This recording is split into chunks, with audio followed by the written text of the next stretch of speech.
Hello बच्चों, आप सभी को नमस्कार। चलिए आज हम एक जबरदस्त टॉपिक पे चर्चा करेंगे जो एग्जाम की दृष्टि से बहुत ही महत्वपूर्ण है। वह है आक्सीय अम्ल। आज हम सीखेंगे कि आक्सीय अम्ल या आक्सो अम्ल होता क्या है। आक्सीय अम्ल एक प्रकार का अम्ल होता है जिसमें ऑक्सीजन और हाइड्रोजन तथा साथ में वह एक तत्व होता है जिसका ये आक्सीय अम्ल होता है। ठीक, तो वो तत्व या तो फिर धातु हो सकता है या फिर अधातु हो सकता है। ठीक है, तो इस तरीके से हाइड्रोजन, ऑक्सीजन तथा वह धातु या अधातु होगा जिसका आक्सीय अम्ल होगा। ठीक, इस अम्ल में हाइड्रोजन परमाणु और ऑक्सीजन परमाणु ठीक एक दूसरे से जुड़े हुए होते हैं। और हाइड्रोजन जो ऑक्सीजन से जुड़ा होता है और ऑक्सीजन जो है वो तीसरे तत्वों से जुड़ता है जिसका क्या होना है, आक्सीय अम्ल बनना है। आक्सीय अम्ल में जल घुलकर हाइड्रोजन छोड़ते हैं। ये जो है आक्सीय अम्ल होते हैं वो जल में घुलकर हाइड्रोजन यानी कि H+ छोड़ते हैं। ओके, ठीक, जिससे उनकी प्रकृति जो है अम्लीय होती है। ठीक, चलिए हेडिंग लगाइए, आगे कंटिन्यू लेके चलते हैं। आक्सीय अम्ल, आक्सीय अम्ल, आक्सीय अम्ल या आक्सो अम्ल। ठीक, क्या होता है आक्सीय अम्ल या आक्सो अम्ल, चलिए देखते हैं। ठीक, आक्सीय अम्ल जो होता है यह एक प्रकार का अम्ल होता है। यह एक प्रकार का अम्ल होता है, अम्ल होता है। ठीक, ये आक्सीय अम्ल या आक्सो अम्ल जो होता है यह एक प्रकार का अम्ल है। ठीक है, जिसमें ऑक्सीजन, हाइड्रोजन तथा वह अन्य तत्व धातु या अधातु शामिल होते हैं। जिसमें जिसमें ऑक्सीजन, हाइड्रोजन तथा अन्य तत्व धातु या अधातु, अन्य तत्व जो धातु या धातु हो सकते हैं वो सामान्यतः धातु या धातु होते हैं, शामिल होते हैं जिसका आक्सीय अम्ल बनना होता है, जिसका आक्सीय अम्ल बनना होता है। ठीक है भाई, दो तत्व तो होते हैं हाइड्रोजन और ऑक्सीजन तथा तीसरा तत्व होता है वह धातु या अधातु हो सकता है। यह वह तत्व है जिसका आक्सीय अम्ल बनना होता है। ठीक है भाई, ओके। ठीक, यहाँ क्या होता है, हाइड्रोजन ऑक्सीजन से जुड़ा होता है, ऑक्सीजन से जुड़ा होता है। ठीक, तथा ऑक्सीजन उस दूसरे तत्व से जुड़ता है, उस दूसरे तत्व से जुड़ता है। ठीक है, जुड़ता है जिसका क्या बनना रहता है, आक्सीय अम्ल बनना है। ठीक है, ओके। आक्सीय अम्ल, आक्सीय अम्ल जो होते हैं, आक्सीय अम्ल जल में घुलकर H+ प्रदान करते हैं, है ना। और जो H+ प्रदान करता है वह कैसी होती है, अम्लीय होती है, प्रदान करते हैं। अर्थात इनकी प्रकृति अम्लीय होती है, अर्थात इनकी प्रकृति अम्लीय होती है, अम्लीय होती है। अर्थात इनकी जो प्रकृति होती है वो कैसे होती है, अम्लीय होती है। आइए इनके कुछ उदाहरणों की बात करते हैं कि ऐसे कौन कौन से हैं जो आक्सीय अम्ल है। ठीक है भाई, सबसे पहले सल्फ्यूरिक अम्ल, सल्फ्यूरिक अम्ल, सल्फ्यूरिक अम्ल यानी कि H2SO4 आप देख पा रहे हैं, है ना, ये क्या है, सल्फ्यूरिक अम्ल। ठीक, उसके बाद दूसरा जो है यह नाइट्रिक अम्ल, नाइट्रिक अम्ल, नाइट्रिक अम्ल सूत्र है HNO3। ठीक है, नाइट्रिक अम्ल। तीसरा है फॉस्फोरिक अम्ल, फॉस्फोरिक अम्ल,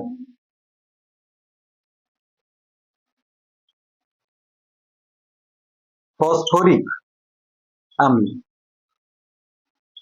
H3PO4। फॉस्फोरिक अम्ल।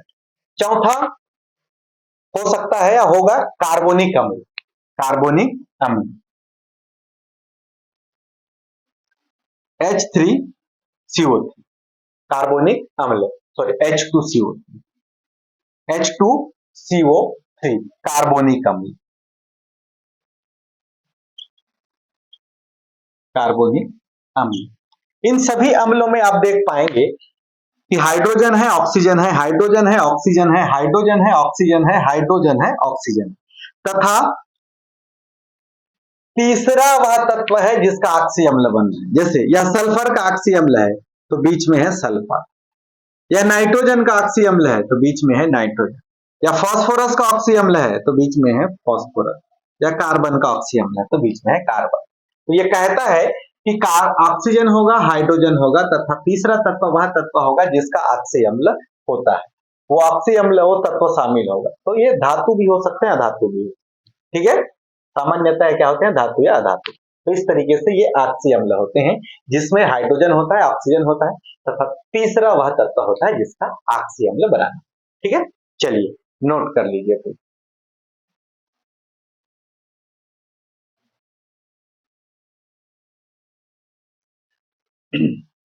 हो गया, ठीक। तो ये थे ऑक्सी अम्ल।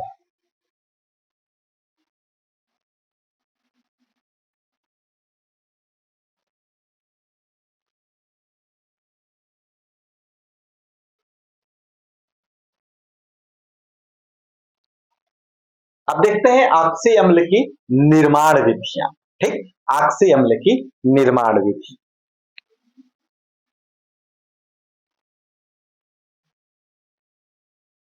ऑक्सी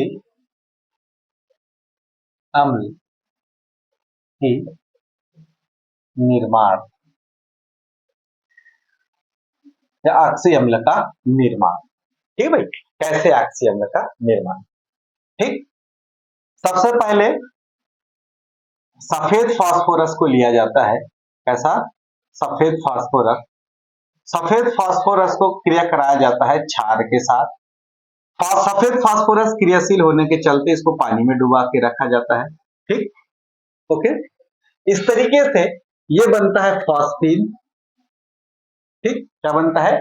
फॉस्फीन बनता है। साथ ही ये बनाता है sodium hydrogen phosphate, sodium hydrogen phosphate.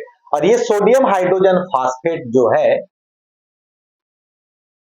Proton की उपस्थिति में ये बदल जाता है H3PO2 में, H3PO2 में, ठीक है भाई, H3PO2 में। और ये H3PO2 जो है यह है हाइपोफास्फोरस अम्ल।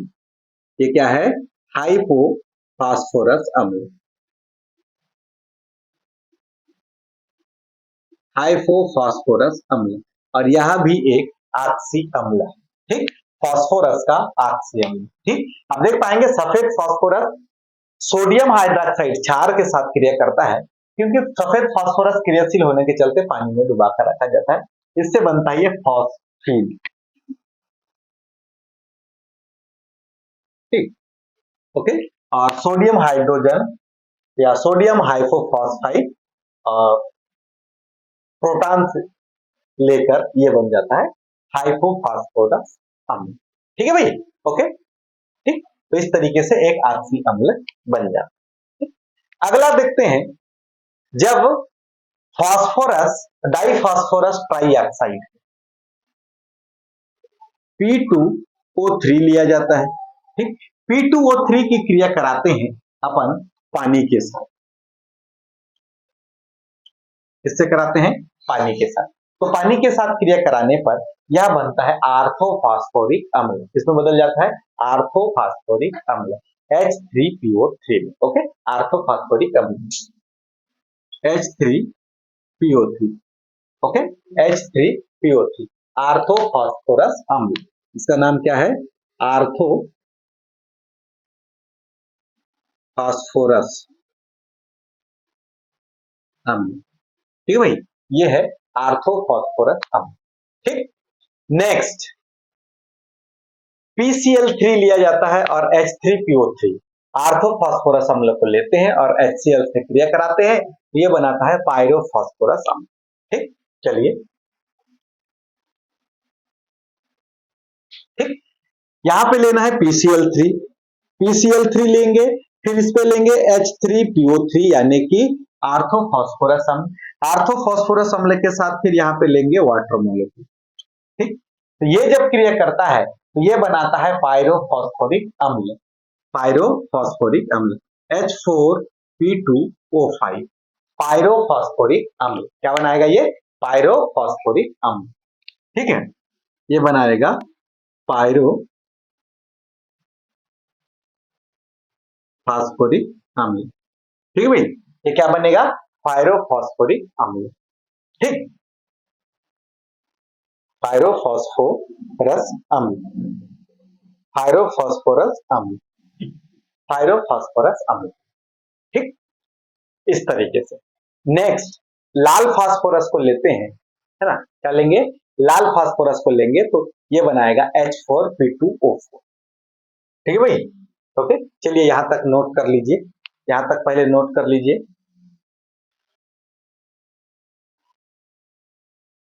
हो गया?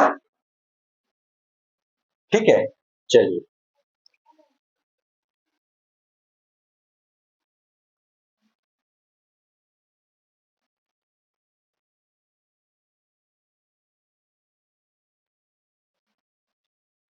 ठीक, तो अब जो है चौथा देखते हैं।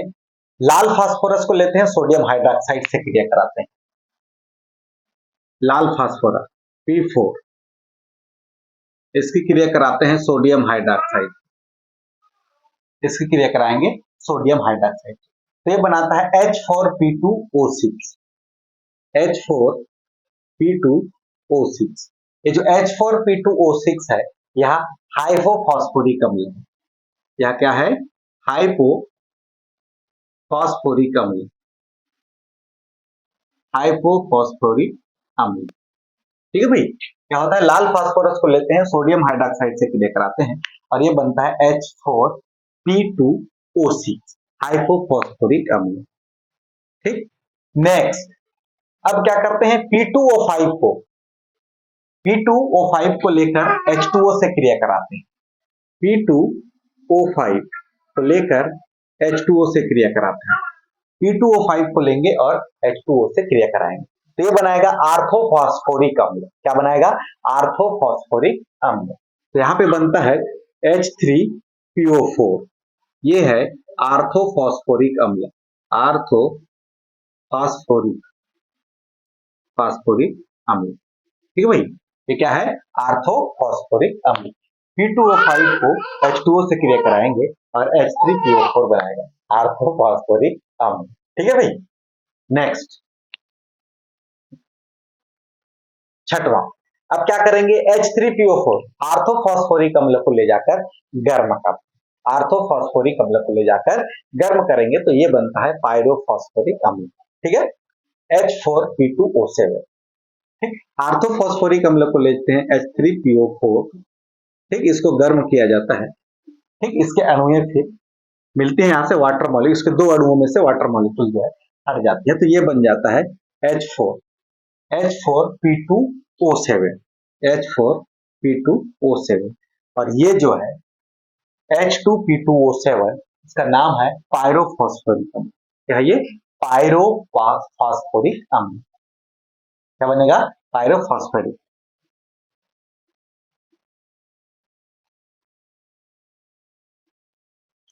पायरोफॉस्फोरिक अम्ल, पायरोफॉस्फोरिक। क्लियर? ठीक, नेक्स्ट है अंतिम पॉलीमेटा फॉस्फोरिक अम्ल, जिसमें क्या करते हैं? जिसमें हम आर्थोफॉस्फोरिक अम्ल को लेते हैं और ब्रोमीन से क्रिया कराते हैं। H3PO3, H3PO3, है ना, आर्थोफॉस्फोरस अम्ल, आर्थोफॉस्फोरस अम्ल को लिया जाता है और इसकी क्रिया कराते हैं ब्रोमीन से, Br2 से। तो ये क्या करता है? ये कुछ इस तरीके से रिएक्शन बनाता है, H3PO3 और N, है ना, ये है पॉलीमेटा पॉलीमेटा फॉस्फोरिक अम्ल, पॉलीमेटा फॉस्फोरिक अम्ल, पॉलीमेटा फॉस्फोरिक अम्ल। ठीक है भाई, इस तरीके से आप जो है ये सारे के सारे क्या है, आक्सीय अम्ल है। हाइपोफॉस्फोरिक अम्ल, आर्थोफॉस्फोरिक अम्ल, पायरोफॉस्फोरिक अम्ल, पॉलीमेटा फॉस्फोरिक अम्ल। सबसे पहले क्या था, हाइपोफॉस्फोरस अम्ल। पहले नंबर पे हाइपोफॉस्फोरस अम्ल, हाइपोफॉस्फोरस, हाइपोफॉस्फोरस अम्ल। ठीक, फिर दूसरा हमारे पास आया आर्थोफॉस्फोरस अम्ल, आर्थोफॉस्फोरस, आर्थोफॉस्फोरस अम्ल। ठीक है, आर्थोफॉस्फोरस अम्ल के बाद हमारे पास आया पायरोफॉस्फोरस, तीसरा पायरोफॉस्फोरस, चौथा जो है हाइपोफॉस्फोरिक, पायरोफॉस्फोरस, पायरोफॉस्फोरस अम्ल, पायरोफॉस्फोरस अम्ल। हाइपोफॉस्फोरस अम्ल का जो सूत्र है वह H3PO2, H3PO2। आर्थोफॉस्फोरस अम्ल का जो सूत्र है H3PO3, है ना, H3PO3। और पायरोफॉस्फोरस अम्ल जो है वह H4P2O5, H4P2O5। ठीक है, H4P2O5, H4P2O5। ठीक, तो आप देख पा रहे हैं हाइपोफॉस्फोरस अम्ल, आर्थोफॉस्फोरस अम्ल, पायरोफॉस्फोरस। उसके बाद हाइपोफॉस्फोरिक अम्ल, आर्थोफॉस्फोरिक अम्ल, पायरोफॉस्फोरिक अम्ल और पॉलीमेटा फॉस्फोरिक अम्ल। ये सारे के सारे अम्ल जो है क्या है, आक्सीय अम्ल। ठीक है भाई, ओके, चलिए नोट कर लीजिए।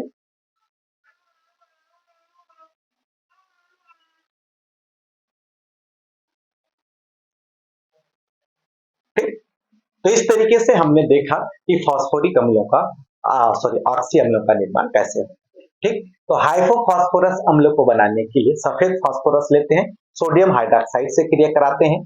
ठीक, H2O उपस्थित रहता है, इसमें फास्फेन और सोडियम हाइपोफॉस्फाइड बनता है, उसमें से भी प्रोटॉन से क्रिया करके ये H3PO2 में बदलता है।